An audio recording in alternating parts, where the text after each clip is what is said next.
House Speaker Kevin McCarthy, R., secured a much-needed legislative victory on Wednesday when his Republican caucus pushed a bill to raise the debt limit across the finish line, albeit by the narrowest of margins.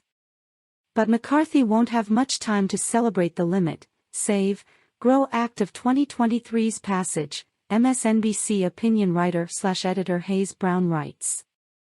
More importantly, the Speaker likely just wasted whatever political capital he had on an intramural squabble that ended with the passage of a bill that's going nowhere in the Senate and which President Joe Biden has promised to veto if it ever gets that far.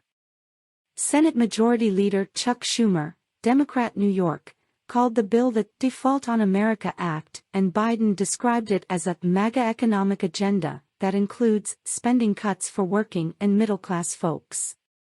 And McCarthy will desperately need that capital in the coming months when he has to negotiate with Democrats, Brown argues. In cobbling together this short-term victory, McCarthy has spent much of the capital he'd need to solve this Republican-created crisis in a way that lets him remain as Speaker, Brown writes. With little room to maneuver after a grueling fight to win the speakership, McCarthy sought to avoid conflict within his caucus by focusing on the passage of measures that, although largely popular among Republicans, have no chance of passage with the Senate and White House under Democratic control.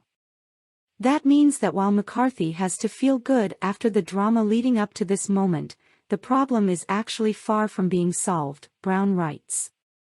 A failed vote Wednesday would have sent him back to the drawing board, giving the Democrats a stronger hand to push for a clean debt limit increase.